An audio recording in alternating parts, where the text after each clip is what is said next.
the doctor on EndoFound's digital YouTube channel, Endo TV. I'm also a woman with endometriosis, an illness that has easily changed the course of my life. Today, my guests are compassionate voices committed to supporting the endometriosis community and spreading endometriosis awareness.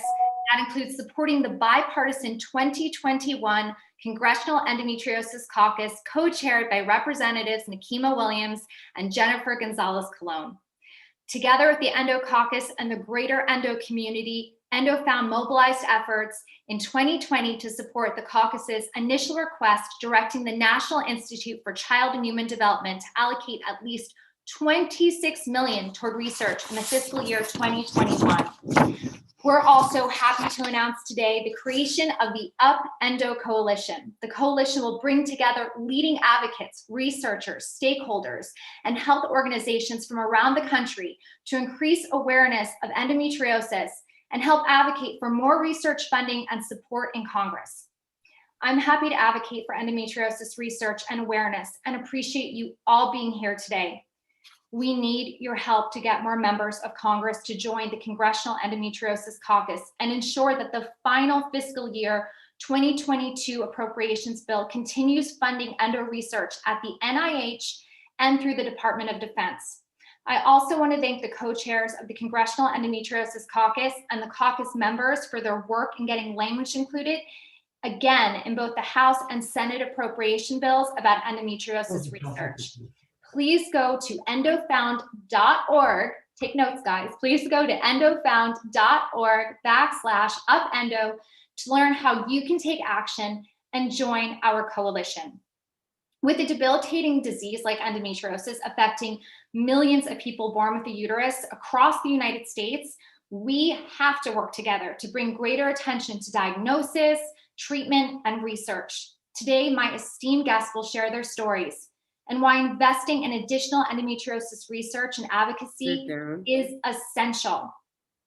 We are so happy to have co-founders Padma Lakshmi speak with us, co-founder and excision specialist surgeon, and a man I deeply respect, Dr. Tamer Seckin, keynote speaker Corinne Foxx, endo advocate Lexi Stevenson, Alaia Baldwin is joining us as well, and we have a special message from Olivia Culpo. Our first speaker, Padma Lakshmi, is the reason that I'm here today. When I was first diagnosed with endo, I knew very little about the disease. I heard about it just by name, but I never knew what kind of an impact it can make on someone's body, overall health and life.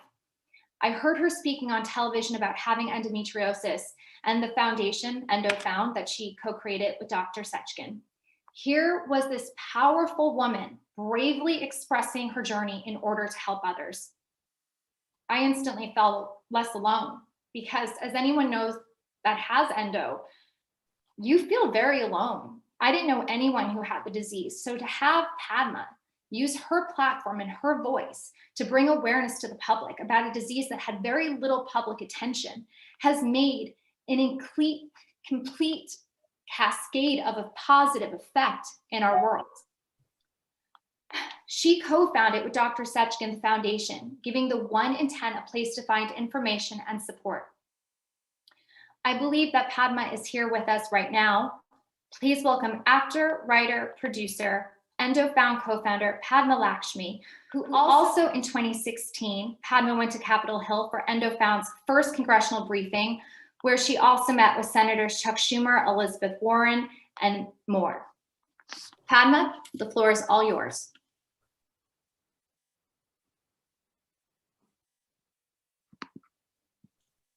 She has to unmute herself. Okay, hi everybody.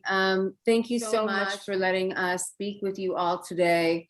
I have waited for so long for our government to listen and respond to the needs of millions upon millions of women who suffer in silence with this and other reproductive disorders every day of their lives. So thank you. I believe I'm sitting here today. I'm so thankful to Abby Finkenhauer and other members of the House who have really worked so hard to get us to this point. I'm also excited about the bipartisan Endo Caucus. I, along with everyone here in this coalition, want to make sure that Congress knows and really understands what we need for American women and all people with uteruses. This ailment is a horrific ailment. I got my period when I was 13, and from the age of 13 to the age of 36, I was down in bed taking a lot of heavy prescription medication that is very addictive and debilitating for 1 week minimum a month. 1 week, 25% of my life for 23 years before I finally got the treatment that I needed. And it wasn't because I didn't have health insurance. It wasn't because I didn't have access to good medical care. It was because there was so little awareness about this incredibly debilitating disease. And as anybody with endometriosis will tell you, the physical chronic pain is only a part of it. Endometriosis is as debilitating to your mental well-being and your emotional well-being. It affects every aspect of a sufferer's life. It affects their family members, their colleagues, their children, their friends, their romantic relationships. I got divorced in part because of my illness. I will tell you that the disease makes you feel like you're crazy, that you're alone. And for many women who want to pursue a career, and if we don't, when we are trying to compete with our male counterparts and have equal footing, this disease holds us back.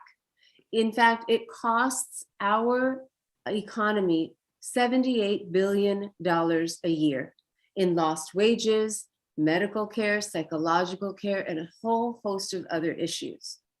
And so this is a problem that affects all of us, because when a woman is down, everybody in her circle is down. And so I applaud everyone who's listening today for just taking the time to find out about these needs. I applaud Abby Finkenhauer again for getting that figure up from $14 million a year to $26 million a year, which is still a drop in the bucket, but it's something.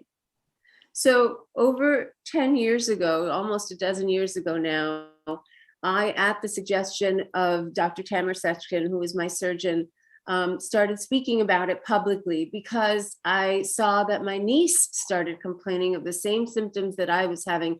And I didn't want her to have to go through what I went through. I don't want my 11-year-old daughter to have to do that either, or any of the women, I apologize, or any of the people who are held back by endometriosis, because there is good treatment.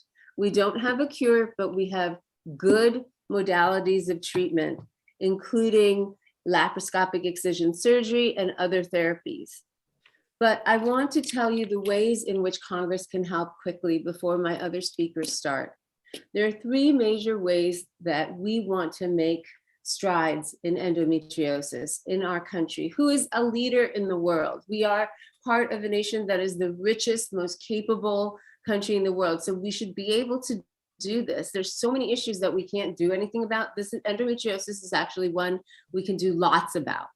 First and foremost, you will hear my colleagues and friends speak about research. Research, research, research. We need more money. We need a 0 on that 26, at least, for research.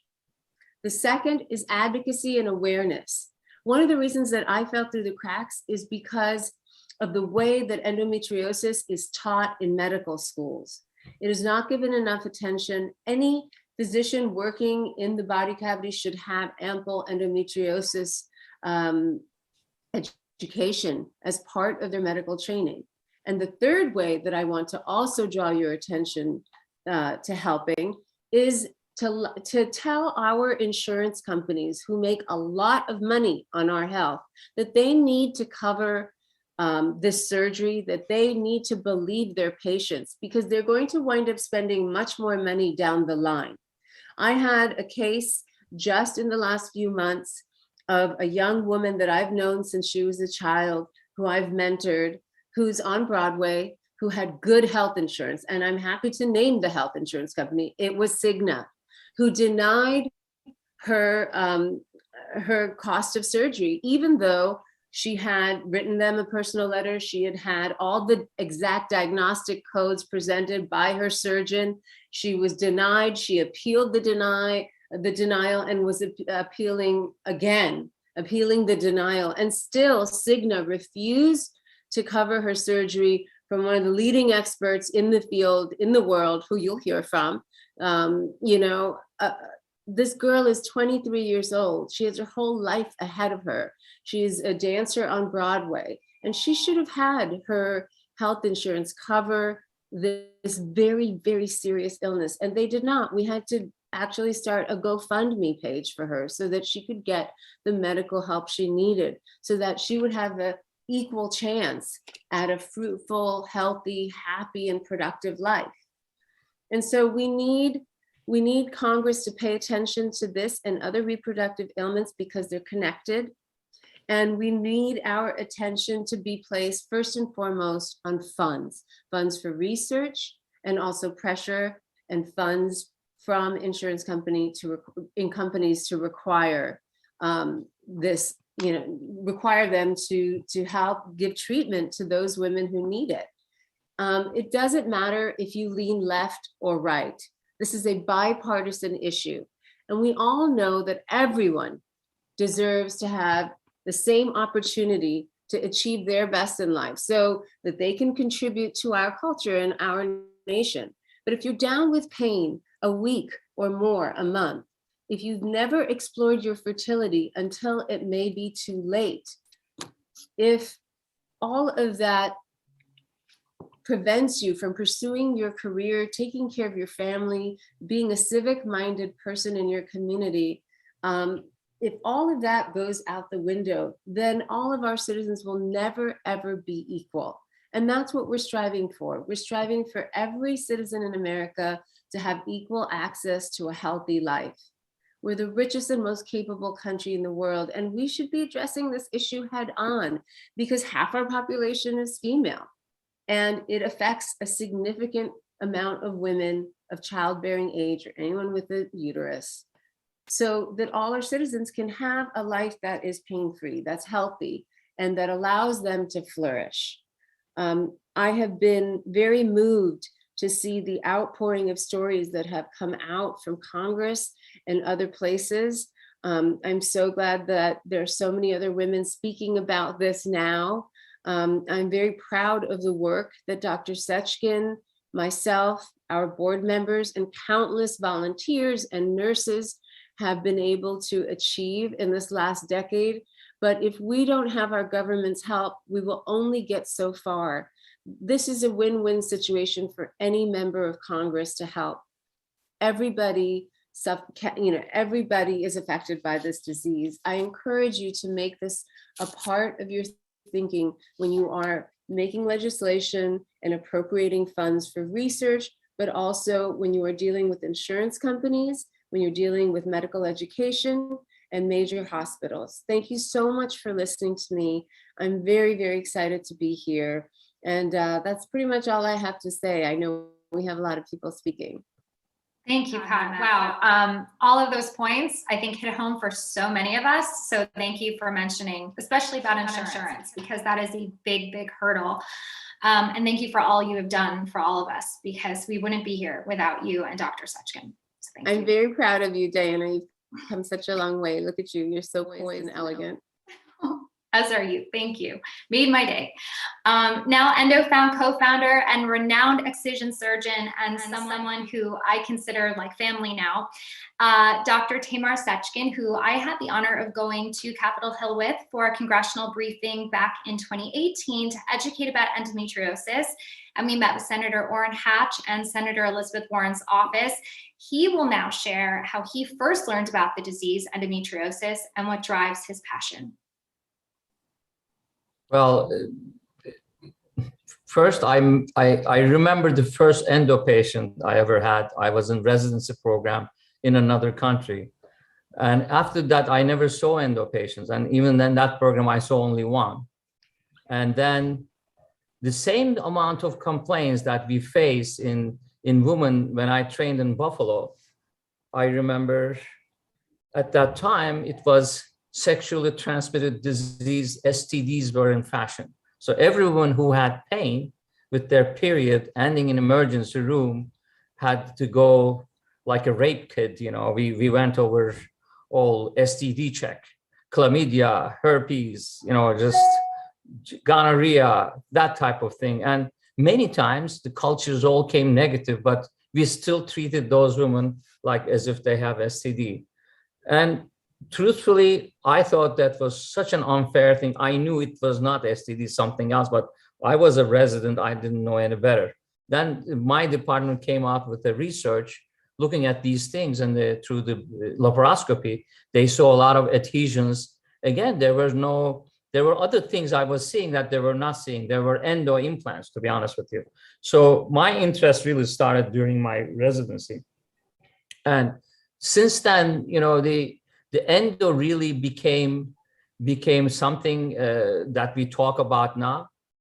Truthfully, after we started this awareness campaign, right now, I don't think there's a shortage of endo awareness. It's out there. It's the most sought after female health word in Google, as CNN reported last year or 2 years ago. And people know what endometriosis is. And there's so many endometriosis specialists also popped out. Obviously, as doctors, I do feel there's many steps ahead as far as standardizing the surgical techniques and methodology and everything. But before, the bottom line is we progress so much right now. We can really identify the disease at an early age, very early age. And by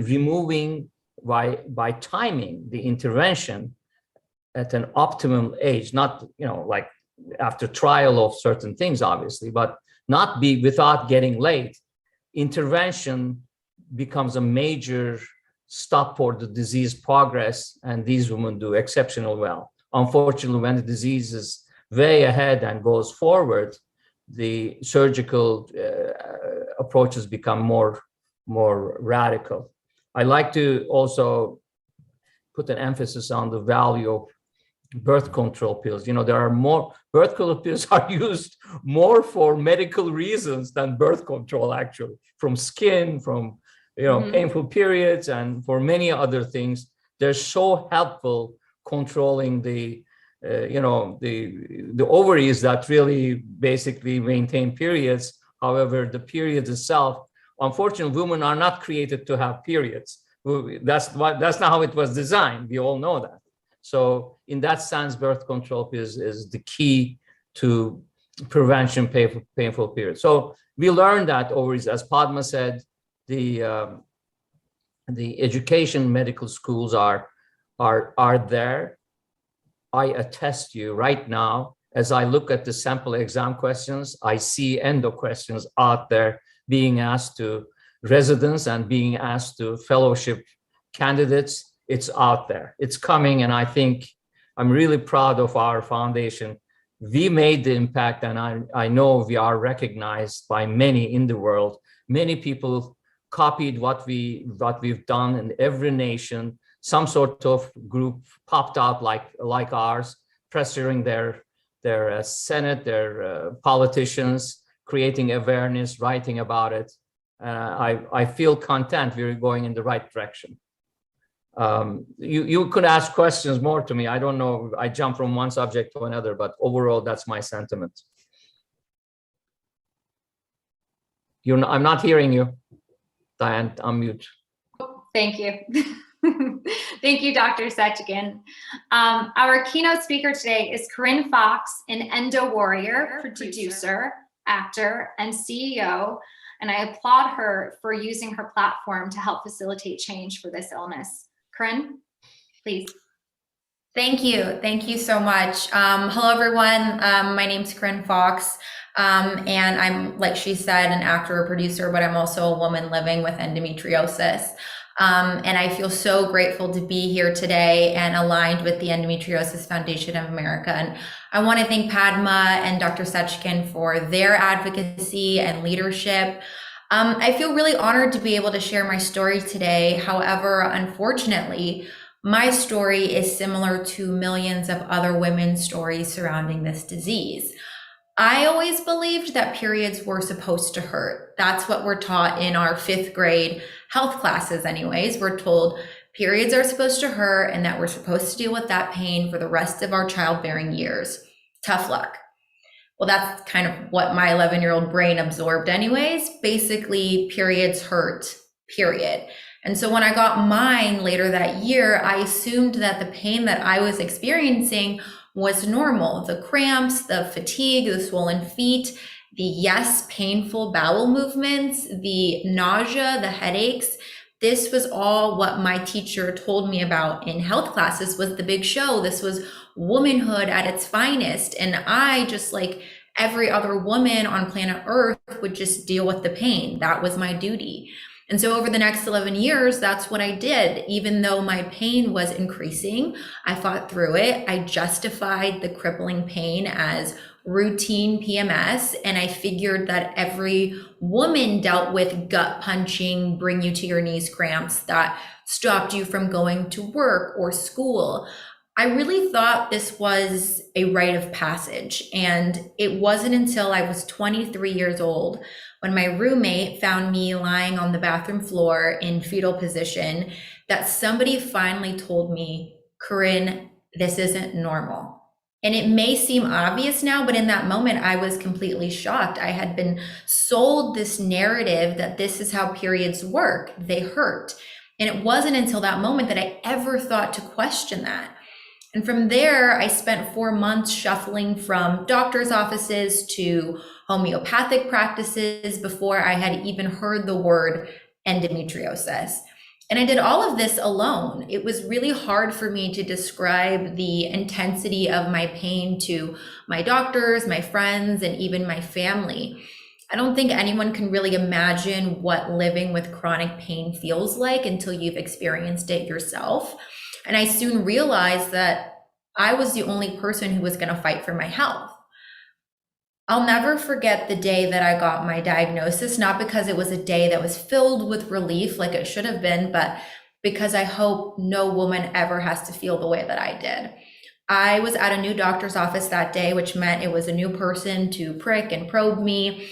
And however, this time, just as the doctor was about to send me home with no answers as usual, I explained my symptoms one more time, and this time something clicked. I could see him putting the clues together in his head before he said, sounds like endometriosis.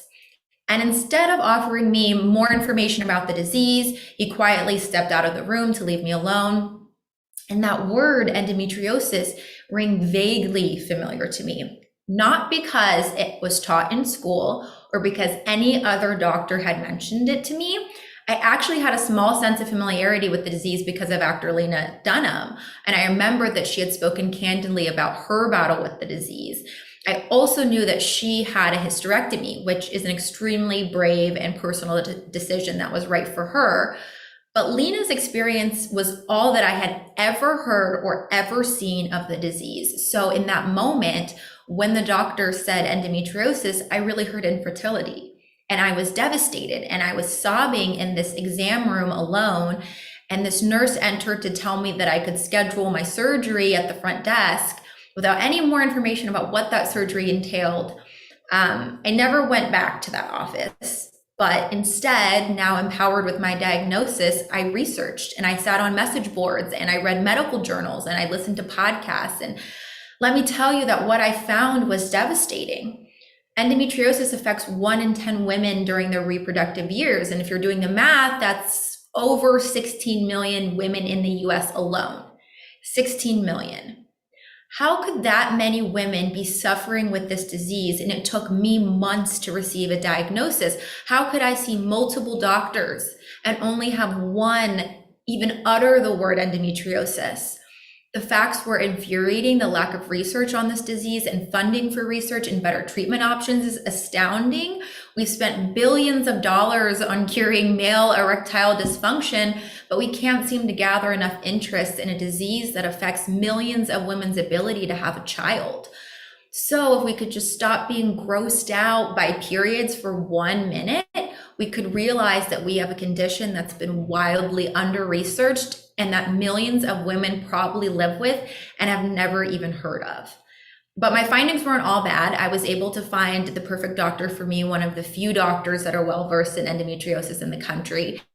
And on October 11, 2018, I successfully had endometriosis tissue removed without risking any of my reproductive organs. But I am going to add this in that the surgery was not covered by insurance and it was $20,000 out of pocket. And I say all of this because I wish I had heard it 15 years ago in my health class. I wish I had someone tell me that there's a difference between normal menstrual pain and debilitating, excruciating pain. I wish I had someone tell me that my symptoms were the classic symptoms of endometriosis early on. I wish I even knew what endometriosis was. Knowledge is power, and when we don't know fundamental facts about our bodies, we become powerless in the fight for our own health.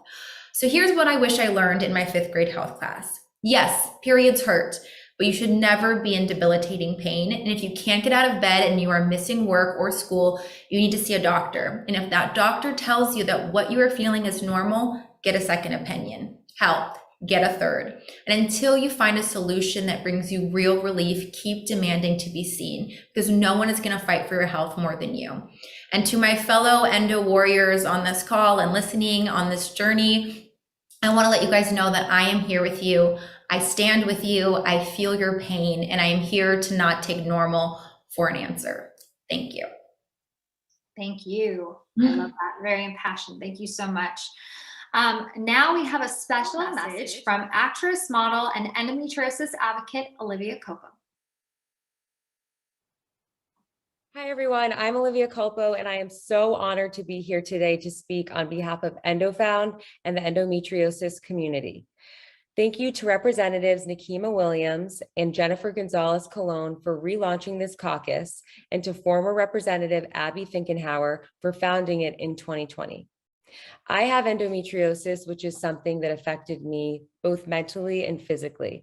Physically, because of the endometrial lesions that were causing severe pain within my body, and mentally because I was constantly not given validation in my symptoms, and that's proven in the 7 to 10 year delay in diagnosis on average for this disease. I feel very, very lucky to have been able to get my symptoms under control, and I owe a lot of that to the endometriosis community for giving me the answers that I needed, and also the confidence to truly advocate for my health. So that's where education comes in. That's why I'm so happy to be speaking today. As all of us know, there is a 7 to 10 year delay in the diagnosis, and it's because of effort like this that we can hopefully lower that number and eradicate it completely. EndoFound's federal advocacy efforts and work with the House of Endometriosis Caucus saw research funding double to $26 million for fiscal year of 2021, a level they're advocating to maintain for the fiscal year 2022. All of us need to do what we can to educate and create endometriosis awareness. As our community grows, I will continue, along with so many of you, to raise our voices so that we can make the impactful changes needed to support those suffering with this disease. We need employers, doctors, school nurses, and elected officials working together to understand the symptoms and the impact of the disease. Research needs to lead to better diagnosis and treatment options, ending this 7 to 10 year delay to diagnosis. Likewise, we need better treatment options, affording people living with endometriosis better access to care so they can get back to the quality of life they deserve. Hi, everyone. I'm Olivia Culpo, and I am so Boston Children's Hospital, where I got more internal ultrasounds. They decided to go in and do a surgery because they had They had concerns that the growth, again, could be cancerous. When I came out of the surgery, it was much longer than expected. It was 5 to 6 hours later, and my doctor came out and spoke with my mom and told her that at first he thought he had discovered the large cancerous growth attached to the outer side wall of my intestine. Upon removal and pathology testing, it turned out that that my endometriosis had walled off a large lateral portion of my intestine, which shockingly did not kill me. So also the other end of that as well is that I think, some people say that this disease, isn't fatal, but in my case, it was, and it could have been. Luckily, my body fought for me and saved my life. But I think that's kind of my story and why I'm so passionate about this, because it was shocking to me that I had gone 4 years with this disease and nobody knew what it was, and it could have cost me my life. Thank God it didn't. But I am also of mixed race, so I'm also more likely to form keloids, and my body is a tissue making machine, and just all of these things were not taken into consideration when I went and tried to find help. So thank you, Lexi, for being so open with your journey and what you've endured and gone through with this insidious disease. Are we now ready to play Olivia Culpo's special message to all of us today?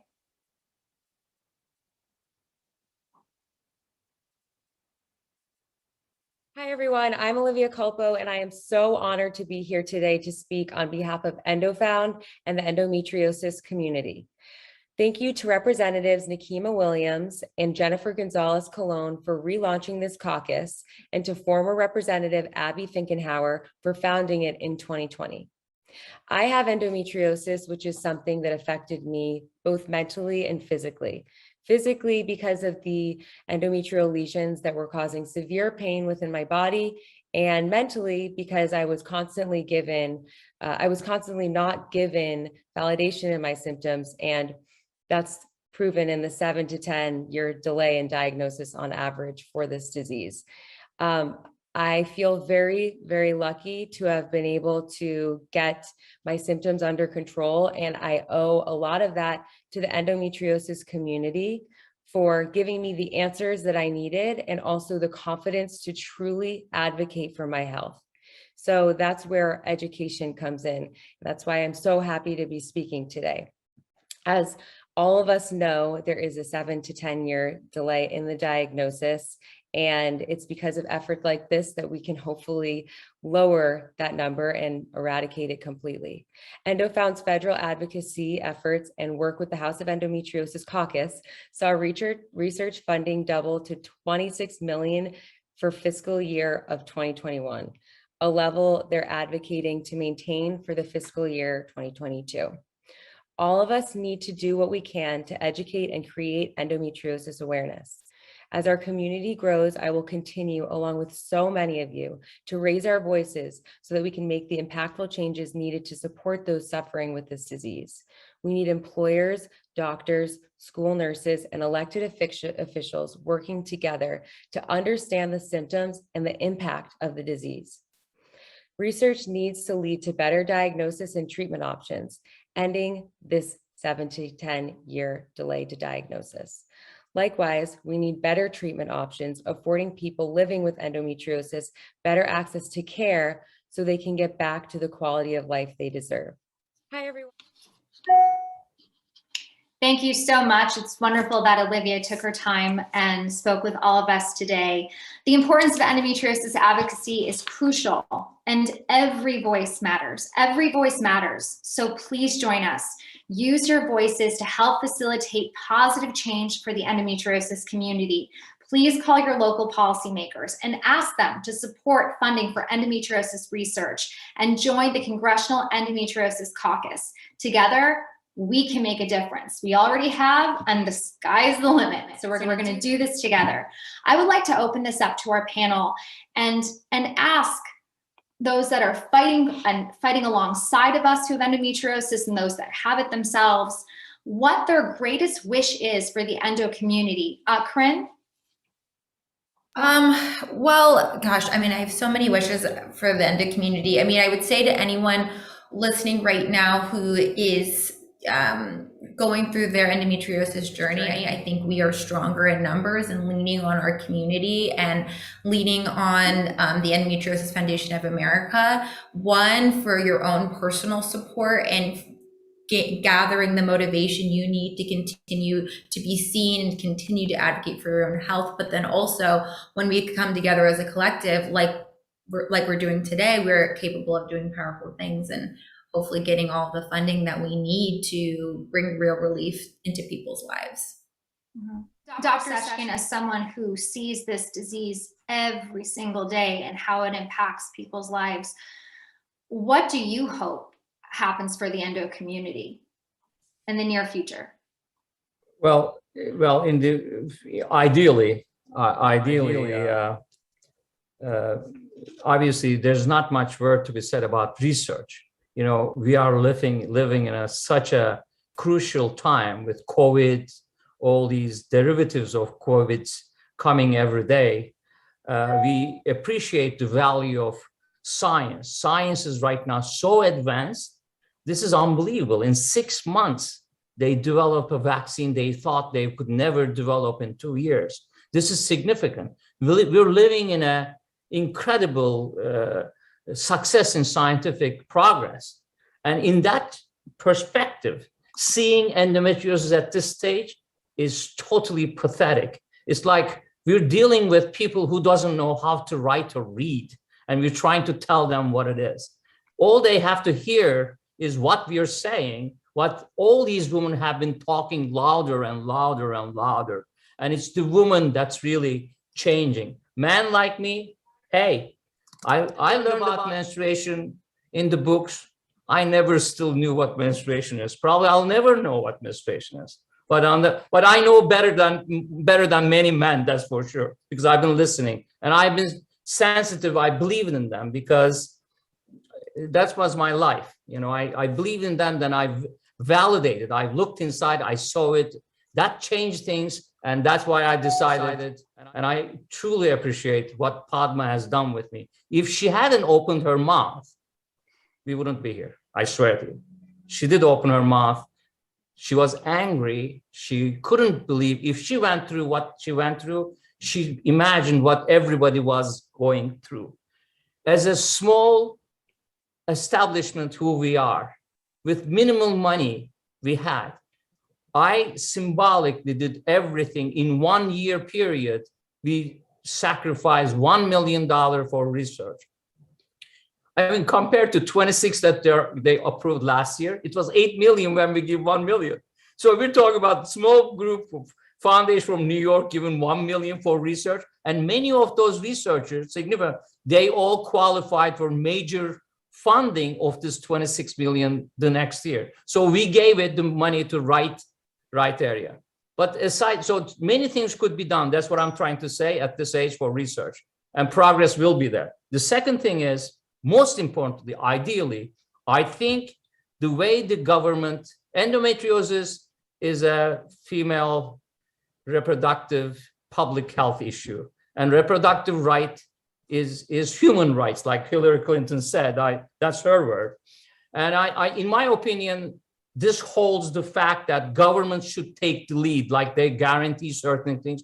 I dream a day government guarantees the reproductive health and the everything around with it that comes with being a woman. Certain things are at the core defended. There will be endometriosis clinic at the government funded places, so there will be no BS going around, whether this faculty, that university, this, that. Government enforces, hey, there's endo clinic, I protect these women. I protect these women who have painful period beyond norms and they are debilitated. I protect I pay for this woman who needs intervention, who needs birth. There's no discussion. This is the future of America. If you don't take care of your woman, you have no future, period. I don't think I could say anything more than what I tried to say. I hope I put it in the right words. No, sometimes Padma thinks that I can't put the words right in place, but you did somehow fine. I'm lucky. You did fine. I'm curious, how you had a meeting of the minds with Dr. Seckin, Padma, and created the foundation. How did it come to be?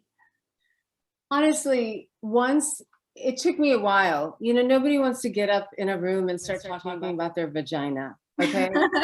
Even if you don't have pain, periods are gross. They're pain in your side, literally and figuratively, you know? And so I resisted first, but then, you know, when I got on the other side of that pain, and I have had 5 endometriosis surgeries, 2 before I even got to Dr. Seckin. And even though I had those 2 surgeries, neither of those doctors ever said the words, you have endometriosis to me, and they should have. And these were, very esteemed doctors who I believe were trying to give me the best care they could, but they just didn't know any better. And that really made an impression on me. Once I was on the other side of the pain and I saw what life was like without this huge iron shackle, this metaphorical shackle of pain and inconvenience and nausea and headache and numbness in the leg and back pain and butt pain and my hormones going up and down and being tearful and not being able to explain why my body was turning against me. Once all of that started being alleviated and I healed from the surgery, I was first relieved, but then I was angry. I really was. Because nobody should have to go through what I and millions of women go through, okay? It is not a partisan issue. There's no gray area. We don't have to talk about what side of the aisle you're on. I just didn't want the next generation of young women to go through what I went through. And, I was 37 years old. I was divorced, I was starting my life again, and I was told by a fertility expert after doing some very important tests that I would probably never have children naturally. And even with in vitro, there was only a 10 or 15% chance of ever having children. And every time you do that cycle of saving your eggs and getting hormone injections every day for a certain amount of, time in the month and all of that, it's a really expensive process. It's, I don't know what it is these days, but those days, my gosh, it was at least $12,000 or $15,000. And so the fertility doctors aren't always incentivized to explore why you're having these problems. And it's a racket. And women get tossed around from one specialist to another specialist. And I just wanted somebody to say, hey, this isn't right. And it happened to me and I don't want it to happen to you. And so I started speaking to really small groups. Dr. Seckin had a patient support group and he asked me to come and meet with them. And then he asked me to speak to a couple of young women who were his patients and who were on the fence about the surgery and had seen me, I think, walk out of his office or something and recognized me. And so we started doing it in a very small way. And then we just decided nobody else was doing this. And I gave an interview to Newsweek, which Dr. Linda Griffith at MIT had just happened to read by chance. And she is a researcher who also suffered from multiple surgeries and chronic pain for decades and wound up having a hysterectomy too. I'm not saying anything she hasn't said publicly. And, she wanted to start a center at MIT. And so, shortly after we started the foundation, Tamer and I went up to Cambridge and helped her launch that. And, one of the other things I'm really proud of with the EFA is, how many young people we've been able to educate. We still have a long way to go so that, as somebody was saying, when they were in 5th grade, they didn't hear about endometriosis. We want to change that. And I know that endometriosis is a medical, biological women's issue, or for people who have uteruses. To me, it's not.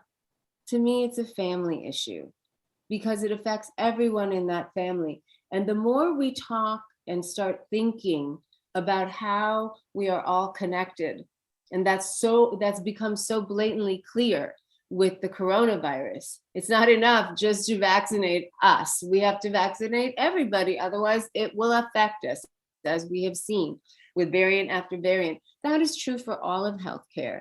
I would really like us to think in a more community-based way about this illness. because it does affect us all in so many ways.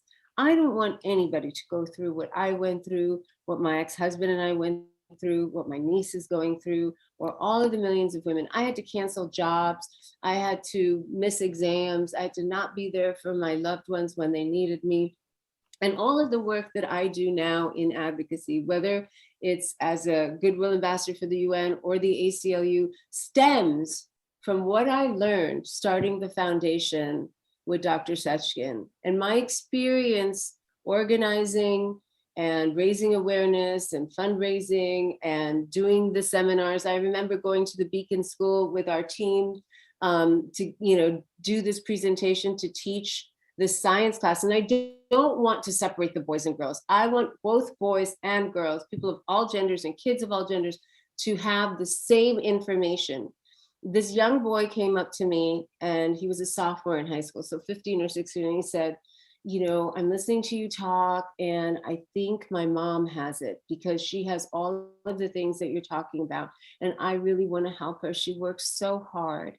And it just almost made me tearful, because I thought that young teenage boy is going to grow up to be a more empathic partner, colleague, father, and friend. And that's what we want. We want everybody to understand that endometriosis affects our culture, our economy, our population, and all of our interpersonal relationships. And it is a disease of the womb, where every single human being comes from. And I cannot think of a more worthy cause for all of Congress to get behind and address in a full and robust way. Think of all of the brain power that you could be unleashing if you treated the women who were held back by pain and debilitation. That's why I started the EFA with Dr. Seckin, because I didn't want anybody not to have the opportunities that all of us should have. Absolutely. No, and grateful for it. Amazing. And you've given so much, you've paid so much forward. How has the endo community touched your life? It's been really great. I have so many young women who write to me to tell me how it's affected their life, but also that finally hearing me speak, or Dr. Seckin and I do an event, or just reading about it or seeing it on my social media has really made them feel less alone, excuse me. And I will say that it's done as much, if not more, for me. In those first few years, Dr. Seckin can attest to this, it was just him and I driving around in his car, wherever we were going, hither and yon, to speak to other doctors, to hold a nurses conference that my mother helped with the first year, and my best friend from college helped. Then, his wife also helps us so much. Everybody lent a hand. There's so many people that you don't see on the screen who have worked really hard, given their time, given their money, given their resources, given their connections, given even just their ear. And so anything that I have given to the world about endometriosis, I want to say that I have gotten at least the same back in reassurance and comfort and just joy in hearing that all these women feel less alone, and that they feel heard, and that there is a place that they can come to for solidarity and information. I would love for our government to now start taking the lead, and it's a very easy thing to do. We've already paved the way for a decade. Yes, absolutely. And now that you mentioned that, please go to endofund.org/UpEndo to join our effort and how you can become a part of the coalition, and also how you can go about calling your local policymakers. We have Alaia Baldwin, who she and I have bonded over the past couple of years as women with endo and now small children. I, like Padma, was told I was infertile at just right before my 33rd birthday, and it was devastating. And I ended up going through in vitro fertilization, IVF, and that is a difficult, incredibly expensive thing to endure. And not everyone has that ability to do it. And I'm forever grateful that I was able to have my son. But endo takes a lot from you. But in my life, it's also given me things back. Being here amongst all of you, having those in the endo community that are with us right now watching, I have gained friendship, insight, wisdom, and grown so much because of this disease. Alaia, I consider you a very dear friend now, and I would love it if you could just talk about briefly how endo has impacted your life. Well. You can ask me later. I feel like, you know, we all have a similar background in this disease and how much it has impacted us. As others have said, not only within your time of your period, but throughout the rest of your life. And I think that's what really struck me going into my endo journey, is when it gets really bad, it's just how much it affects you on a daily basis, how much it affects your family, friends, parents, siblings, just everyone. And once it hits that point, there's kind of no turning back. And I just think for me, that it just keeps, you know, it hits this kind of top of the mountain and just keeps going. And it's affecting you from the second you wake up to the second you go to bed, and in your sleep too. So, I mean, you know, my endo journey is very similar to most of yours, except that I actually didn't grow up having period pain for a really long time.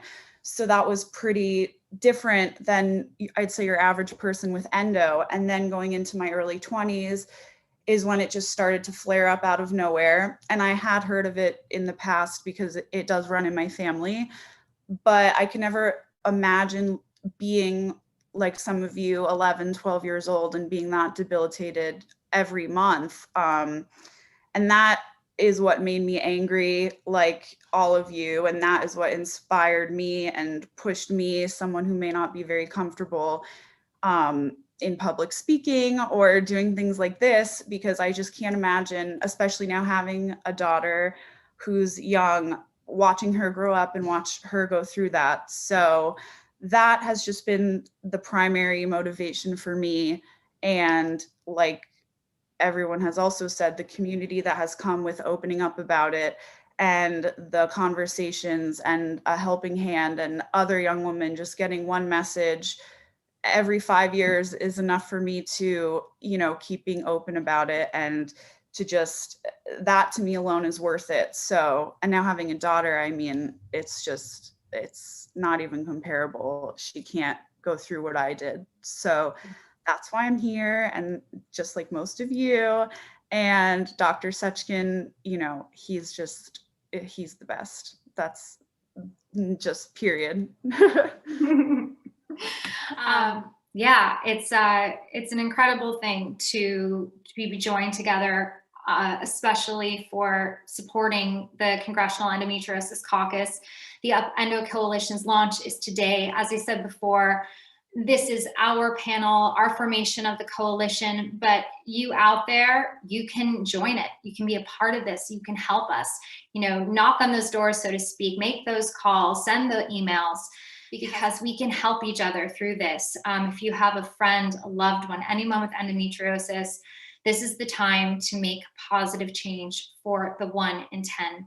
So thank you all. I am so privileged and honored to have been able to speak with all of you today. Thank you to our keynote speaker, Corinne Foxx, again, bravely sharing your story and choosing to use your platform to really make a difference. To Alaia, thank you for graciously stepping in. I knew you did. I want to say one last word. Yes, Dr. Seckin. I really think the endo community has to come together. This is not time to be polarized. Enough is enough, in my opinion. Yeah. And if we're not together, we'll go nowhere. This is not about this person, this doctor, that group, this group. We are not playing game here, okay? We gotta get to be one voice, harmoniously defend what we're saying and express it so we can make an impact and change. Yeah. I think people are hearing what I'm saying. They need to respond. We want them on our side. We want to be on their side. No selfishness here. No, let's get together. And I say it because I know it. The community is polarized a little bit. We need to get together, get Congress, man and woman, and the politics of it is only going to be changing if we are together and talking the same points. Thank you.